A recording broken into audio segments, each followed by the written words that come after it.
Et je mesure parfaitement le symbole de cet instant. Certains croyaient que le limogeage d'un Premier ministre signifiait sa disparition politique. Mais dans une démocratie véritable, aucune fonction n'épuise la légitimité populaire. Aucune fonction n'épuise la légitimité populaire. Le peuple demeure la source du pouvoir. Et cette Assemblée, forte de la confiance massive accordée au projet porté par PASTEF lors des législatives du 17 novembre 2024, possède aujourd'hui une responsabilité historique particulière. Je veux rassurer que je n'utiliserai pas cette responsabilité pour organiser le chaos institutionnel.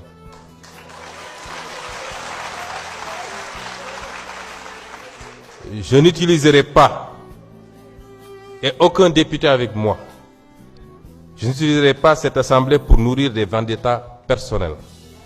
Ce serait trahir notre propre combat. Mais je le dis avec la même clarté. L'Assemblée nationale ne sera pas une chambre d'enregistrement. Elle contrôlera l'action gouvernementale.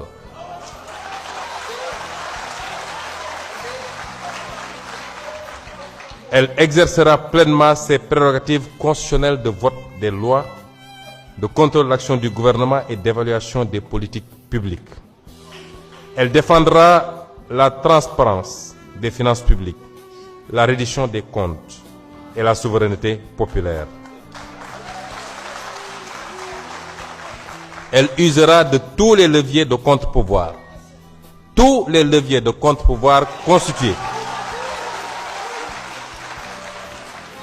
Elle usera de manière responsable, mais tout aussi ferme, de tous les leviers de contre-pouvoir constitués selon la gravité des faits et des circonstances.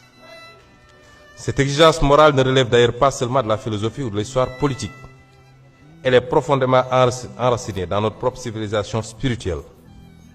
Le Coran enseigne qu'Allah vous commande de rendre les dépôts à leurs ayants droit. Et lorsque vous jugez entre des gens, de juger avec équité. Le pouvoir est donc un dépôt, une charge, une responsabilité devant les hommes et devant Dieu. Le calife Omar ibn Khattab craignait d'être tenu responsable. Craignait d'être tenu responsable devant Dieu si une mule trébuchait faute de route entretenue. Voilà le sens véritable de l'éthique politique. Considérer que chaque injustice ignorée, chaque privilège toléré,